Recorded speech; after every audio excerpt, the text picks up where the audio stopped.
Hello, my lovely follower. Today I have a special guest from USA, Kara, the adventurer for traveling, and she has a good experience. She travels so much, and she gives us some tips for how to prepare for travel.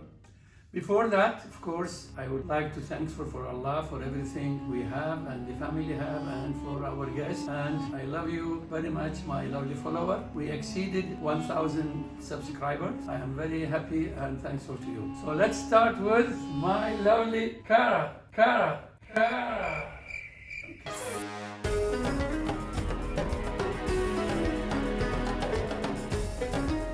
So happy to be here. Very cool. Thank you very much. Thank you. Welcome.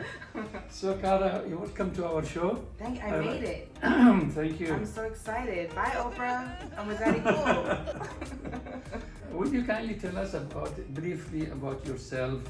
Thank you. I am from the glorious state of New Jersey. Wow. I know you know where that is. Yes, of course. You're a little bit of a state. Just 30 minutes from New York. Yeah. You can travel always. Yeah. I've been living here for 10 years MashaAllah. in the UAE. Wow. Yeah. And I'm currently the brand director for Kayali. Wow. Shayali, yes. Yeah. Okay. I'm sure you know all about that. Yes, great. And you're doing a great job and helping Mona for Thank the you. perfume. And we are very happy for Sweet Diamond. Yeah, our Sweet new one. Diamond. Yeah. Should have had a bottle. Okay, as an American lady, you come to, let's say, Middle East just like yesterday, 10 years ago. What are those actually the main obstacle you face at the beginning? To be honest with you, I came here not knowing really anything about Dubai. Like, I got a job offer here, which was for my dream job at the time because I work with Mona. But I came here not really knowing a lot, and it's really difficult because a lot of people were like, why would you go to the Middle East? They do certain things there, they don't allow certain things there. I don't like to really listen to other people. I really feel like it's important to have your own experience and then make a decision. So before you make a decision, actually, what was the most incentive to come here? The opportunity. The opportunity for me to do something that I was very passionate about in a place that I had never been to before. And I think that was really what was calling me here. And of course, when it's summer all year round, I mean, who's going to say no to that? Remember the first day experience when you arrived to Dubai? Oh God. It was August, oh my September. gosh. It was literally, I think it was 2 weeks before Ramadan. It was July 11th. July 11th. Oh my goodness. July 11th, 2011. You remember the date? Yeah. So what was actually most exciting on that day? On that day? To Dubai, first time from New Jersey to Dubai. Well, I have to say probably the most exciting thing was stepping out of the airport and just feeling that desert air hit me and putting my feet on the ground after a very, very long flight and saying, this is it. Like I've left my family behind to start this new adventure and here goes nothing. So I was actually staying in Deir when I first moved here, and I didn't see Burj Khalifa, I didn't see Burj Al Arab, so those are the two defining landmarks here. I didn't even drive down Sheikh Zayed Road yet, and I was like, what did I do? Because all I saw, nothing, not to say anything bad about Deir, but people tell you about the bright lights and the shining city, and I hadn't really seen that yet, and I was super homesick probably the first couple of days. Any new place you go first? First week or almost first month till you adjust there. But it's crazy because I had actually lived in other countries before, but there was always an expiration date. Like I was studying abroad, I knew I was only going to be there for 3 months, so that was your actually return time. And that seems to be a question that a lot of people ask you when you move here, like, so how long are you here for? And I was always like, till the wind blows me in another direction, like I didn't really have an end time. So when I got here, I just kind of went with the flow, and my job was very busy, very hectic. I worked in fashion, doing public relations for a very amazing retail brand, and I couldn't even have time to think about anything and really absorb everything Dubai and the UAE had to offer, probably until about 3 months of me living here. I mean, I got a beautiful apartment overlooking a golf course. You know, I was like, Mom, I made it. You know, but I didn't really get to enjoy it because I really was working so hard. So, but in the meantime, the people that I work with were so amazing, and that really made my stay here much easier. Much easier. You travel a lot, huh? Can you tell me just a couple of Well, not so much right now, but yeah. I mean, I know there are definitely people that have traveled way more than me. But I think I've been to 42 countries now. Can you list just a couple of those? A couple of those? Where you stay for longer time? Yeah, So I would say the places that I've probably stayed the longest. Japan. I feel like I needed, I needed 2 weeks in Japan. I also did Australia, but also you need that time to. I mean, you go that far. Very special place. Yeah, very. And I still didn't see. Let's go. Let's go. Yalla, let's go. I haven't been there yet, so I would say Japan, Australia, but I really like these short, quick trips. I mean, that's one of the benefits to actually living in the UAE, right? Yes, you have access. It's such a travel hub. Yeah. So you just have a lot of access to travel to different places and in a short amount of time. So you could literally be in Zanzibar or. You've been there too? No, it's on my to-do list. It's on my post-pandemic travel list. Yes. But yeah, right now I know it's a hot spot for a lot of people. So if I ask you which of these places would be like number one for you to travel, would be Japan? Japan was amazing. I definitely would love to go back, but can I tell you what probably my top 3 places that I loved that I never ever in my whole entire life would have ever expected to say was Kyrgyzstan. I went there for 3 days. Oh, really? Yeah. And you know I spent 3 months there? What? Yeah. Doing before. what? I hope you had a toilet that worked, because I spent 3 days not having proper plumbing. I was in military, so I spent 3 months in Kyrgyzstan, and 6 months in Almaty. Oh wow! And 3 months in Moscow. 1 year. Oh, so this long time I might ago, need to get some travel tips. Soviet Union. Then I need to get some travel tips from you, because you're more hardcore than I am. I need a little bit of luxury.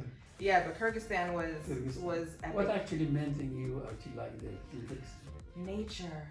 Oh, and just untouched. You know, like one of the things I think with travel becoming so accessible to people now, Instagram, social media, like people being able to see things that they would never have had access to. Because I'm sure back when you were moving around with young kids, how did you find out about it? There was no Google.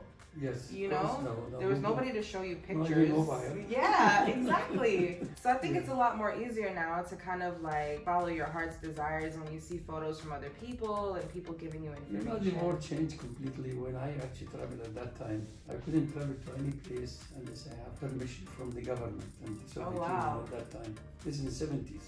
So right now everything is open. You go travel, you can move. But before I tried to go to St. Petersburg, for example, I applied so many times, they don't allow you. It's so restricted at that time. But in your time, so you explore much more actually because you have luxury of openness. For sure, but you still, I mean, we still have restrictions. Me as an American, I definitely have faced some challenges in the past. I mean, I was very lucky to go to Iran. I've been to your home country. I've been to Iraq. Iraq, really? Yeah. Kurdistan. Yeah. Yes, Kurdistan, not Baghdad. Erbil? Erbil, yes. Very nice. Yeah, beautiful. Yeah. And it's... You went to Erbil? I didn't go to Erbil yet. Well, then again, we'll add that to our travel list too. But it was, when I tell you, I didn't, again, really do the research. You know, I just went on this trip with a travel group and it was stunning. I'd never seen nature like that before. Beautiful. And I think that's one of the things that I really like to embrace when going to another country is not just seeing, you know, big city, bright lights, partying. Restaurants. I think being outside in nature and getting fresh air, and Dubai, even though it's a big city, sometimes it's really hard to find like pedestrian friendly. So we're talking about actually your many places. What is the most event, let's say, there you really remember and you like to repeat it or to travel there and have this, let's say, event or this actually in Kyrgyzstan? Any place. Honestly, so hard to choose because every place has something that's magical about it that you treasure. But I would say that what you take from it the most outside of just embracing nature is the people, because that really makes the experience, you know? Like, I don't like going someplace and you're not really engaging with the local community. Yeah, I exactly. think you learn a lot and your world gets so much smaller when Exactly. you Come really, closer to when you come closer to people. Yeah.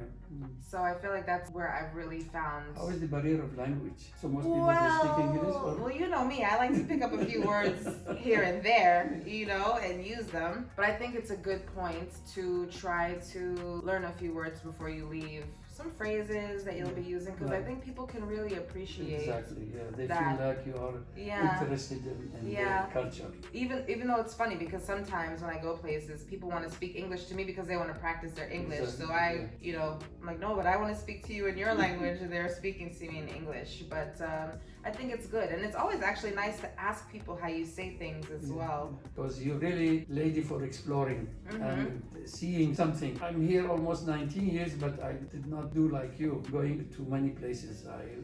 My health, my age maybe. So how about you? What is actually really you recommend for people coming from abroad to go explore in UAE, in Dubai especially?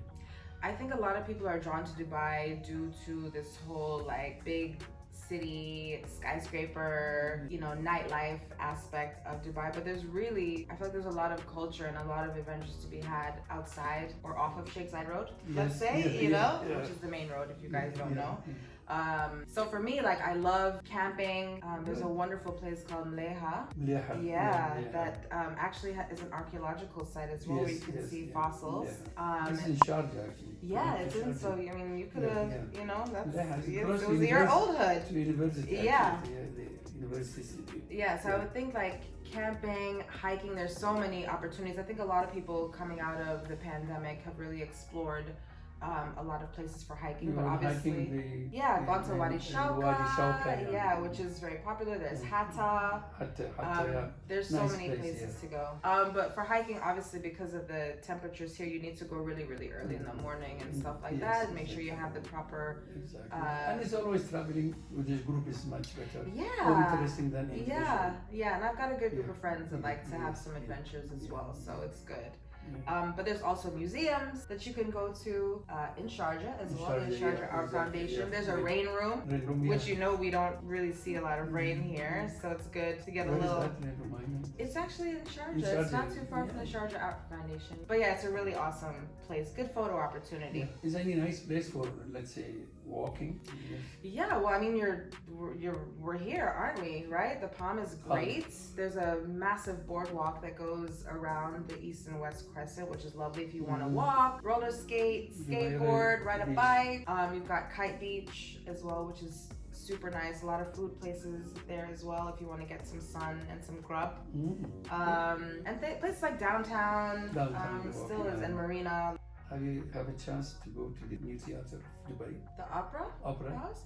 I have actually. I saw Jersey Boys. Oh, that's good. I had to represent. They said it's very special. I didn't go. Yeah, it's beautiful there. It's really a wonderful good design experience. and modern. So what is the favorite group of people to travel with? Let's say you have to travel for a long time. Yeah. What type of people you like to have in the travel? Because some people, I think it's really important to travel with people who share the same values as you do, in terms of, I'm very much a Virgo in that I like to plan things, but at the same time, I like to be easy. Like, I like to be able to know what I can do, but also not have to wake up in the morning and have an itinerary of this is what we have to do. I like to explore. More flexibility. Yeah. Flexibility. You want to get lost sometimes, right? And just figure it out. Sometimes you have some unexpected. Also, yeah. You need to be flexible. So I think flexibility is a good point. I think somebody being flexible is really important. People that are just open-minded and also well-prepared and able to be responsible. Like, it's good to be able to count on somebody in case something goes wrong. You never know, especially during these times. Yeah. But yeah, I think those are probably the most important. Since you really love the traveling, how you handle that during COVID? especially Oh with the gosh, restriction of the COVID. I was losing my mind when we were in quarantine. You know, I actually used to just walk back and forth in the hallway of my building just to get my steps in, because even traveling outside of your house was a challenge. And you know, I shouldn't even complain too long, because I think we were in quarantine less time than most countries. And UAE did a great job with respect to that. Yeah. And I think it's also harder when you're sharing your space. When you're sharing a space with somebody and you're both quarantined, you learn a lot about yourself.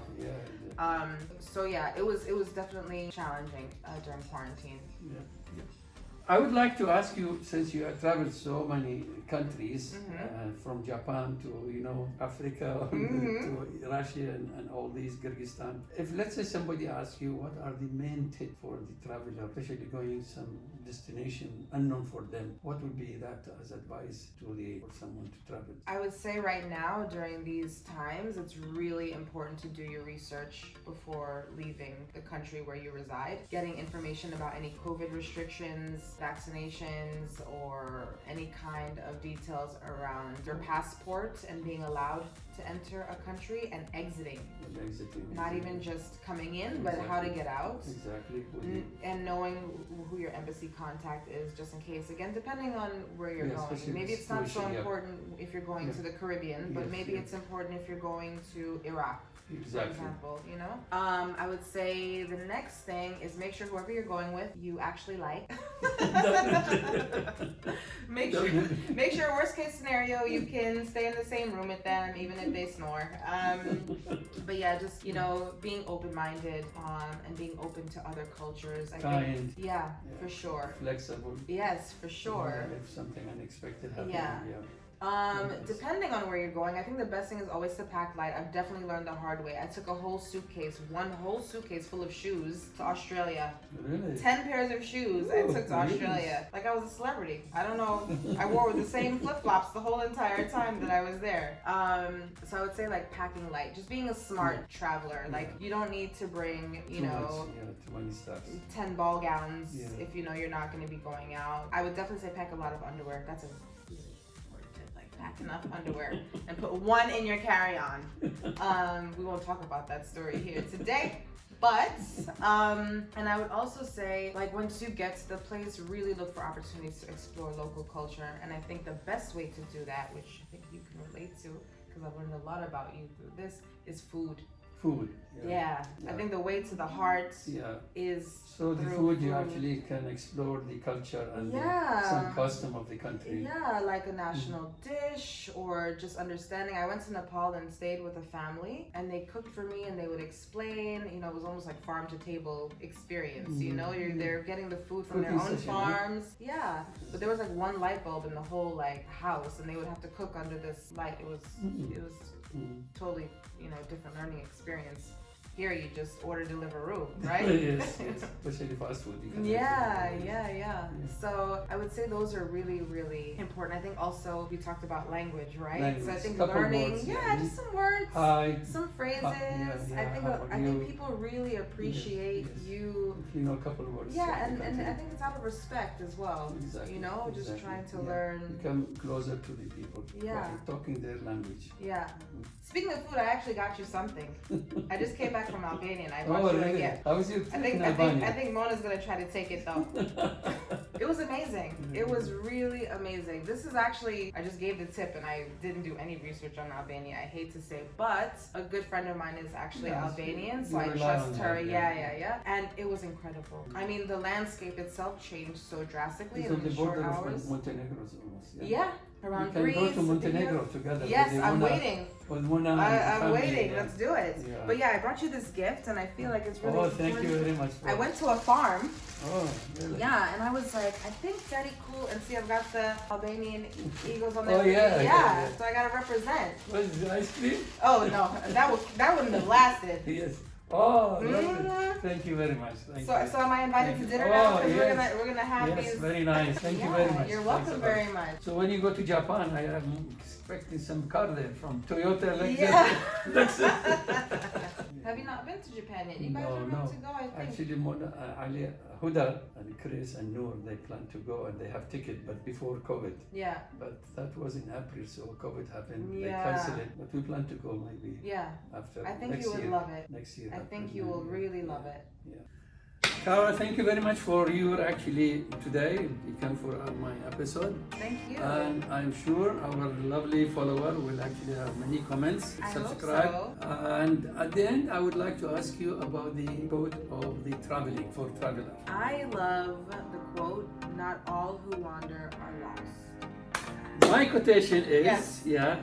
difficulty is part of achieving success. So don't expect actually everything you will succeed from first step. If you fail, stand up and continue. So difficulty is part of achieving success. I like that. Yeah, this is my quote of the day. Please put your notes, comments, like, subscribe, and your feedback is very important for us. We love you all. Thank you very much. Love you guys. Thank you. Bye. Bye. Thank you. Great Well job. done. Thank you. I hope you